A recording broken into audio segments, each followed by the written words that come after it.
These are 6 ways that you can use chicken to catch catfish.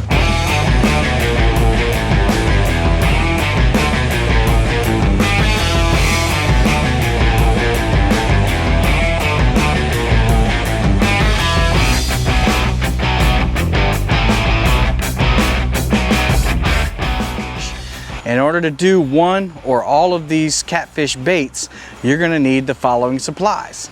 Number 1, you need a big pack of chicken breast. From that chicken breast, we're gonna make garlic chicken. So I have some garlic powder and some extra virgin olive oil. We're gonna make the popular strawberry Jello chicken bait.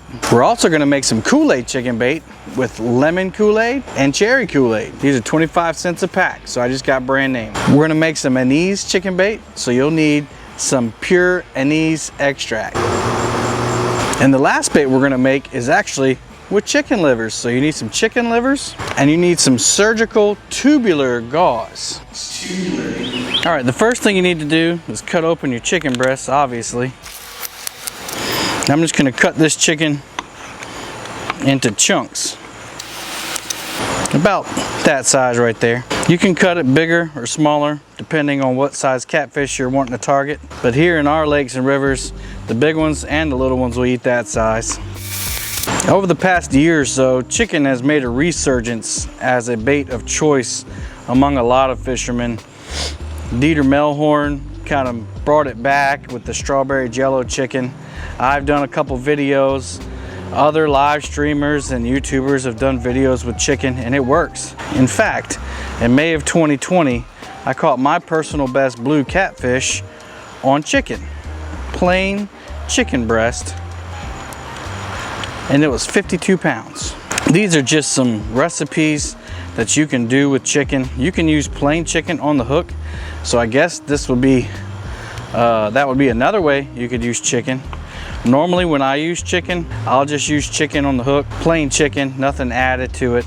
And I know a couple other people do it as well. But this is a video about different recipes you can do. Some people believe that the Kool-Aid or the Jello or the anise attracts the catfish. I'm not sure if that's true or not, but hey, why not try it? I've had luck with the Kool-Aid and the Jello myself. And I've just got this damp dish towel out here to wipe my hands off in between recipes. We don't need to be getting no diseases, I'll tell you that. All right, the first baits we're gonna do is the Kool-Aid bait. I'm gonna take a Ziploc bag. And for the purposes of this video, I'll just put a couple handfuls of chicken in there. That'll be one. The first one, we're gonna put cherry Kool-Aid in there. This is a very popular bait. You'll see a lot of fishermen use it to catch channel cats and blue cats primarily. And all you do is you just pour it in here, zip it up,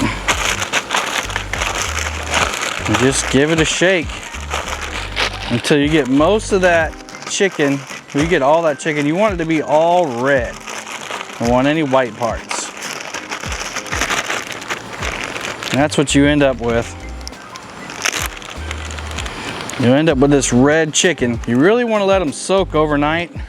Just put them in a good Ziploc bag or some kind of locking bag. These are great value Walmart bags so they don't leak on you. There you go, Kool-Aid chicken. I've also had some good luck with lemonade flavored Kool-Aid. The process is the same. I use 2 packets per bag. Just makes it easier to coat. You can use 1, it's a little harder to coat the chicken with it. Now this lemonade, you won't see the color change as much because it's such a light color. But the principle is the same. You want to shake it up. Make sure you get that Kool-Aid all in the chicken. Massage it in there. Just kidding.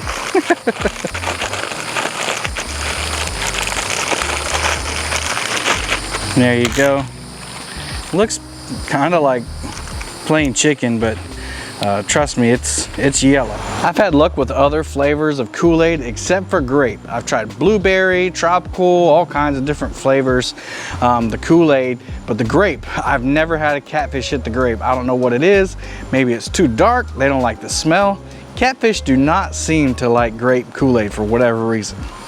All right, our next bag is strawberry Jello chicken. 1 pack will do this whole thing of chicken. It's actually, it could do several chicken breasts, maybe 4 or 5. Now the difference with the Jello and the Kool-Aid is that the Jello won't soak in immediately like the Kool-Aid does, but overnight it'll suck the juices out of the chicken and the chicken will firm up and the chicken won't come off the hook as easily as if it had nothing on it.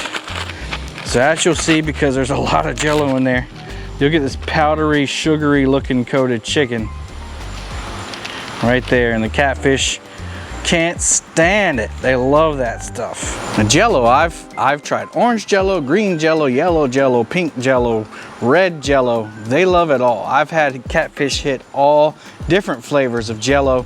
It seems to be more about the chicken maybe than the Jello, or maybe Jello has something in it. Maybe they're attracted to the gelatin. I don't know, but all types of Jello seems to work for catfish. The next bait we're gonna do is this anise extract. It smells a lot like licorice, and you'll notice when I pour it in, it's clear. But I'll pour that in there. I've already used half this bottle on another batch. This is probably more than enough on this much chicken, but I want to make sure that flavor and that scent gets in there. And that's a really strong bait, a really strong licorice smell. Can you smell it? Oh yeah, it smells like black licorice. Catfish seem to like it. That's probably the easiest one to make. The next chicken breast bait is garlic chicken. So what I'll do is I'll take some extra virgin olive oil and I'll pour it in there just to get that chicken nice and oily. Now I'll take some garlic powder. Some people use real garlic. I think garlic powder works just as easy and it's simpler to use than chopping up garlic. Put that in there. This is the stinkiest one of them all.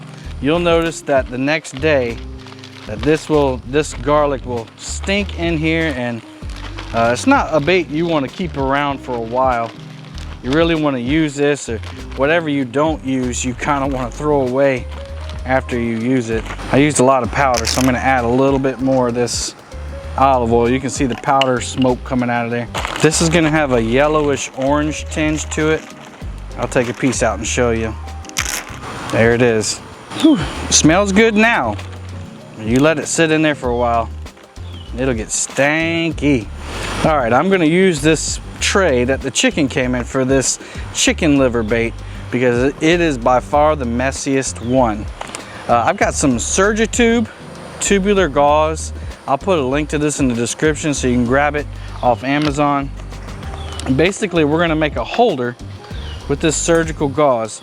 And I like this because it already comes in a tube. Okay, when you cut your gauze, make sure you cut plenty of gauze because you're gonna tie one end around into a knot.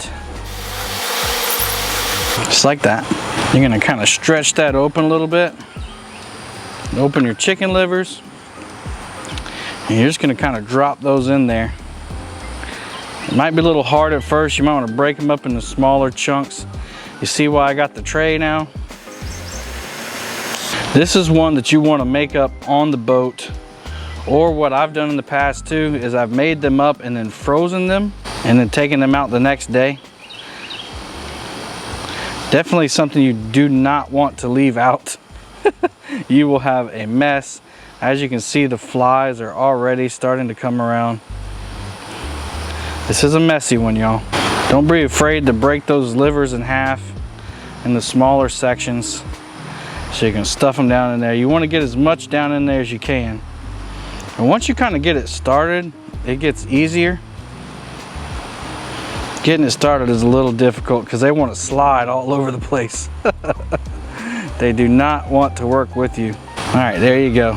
And once you've got the desired amount of chicken liver in there, you're gonna twist it. And when you twist it, it'll start seeping out of the sides like that. And all you do is take your hook, you hook it through the gauze, try to get it off that barb there, just like that. And once you get the top hooked through, then you come and you hook a piece of the rest of it on there. And that is not coming off of there. Now, this is a bigger one just for demonstration purposes, but if you're fishing for smaller channel cats, you definitely want to make this a little smaller. You'll also see people using pantyhose, which is also another good bait holder, but this gauze is really tough. It's not expensive and it works like a charm. I was gonna say tubular. Tubular.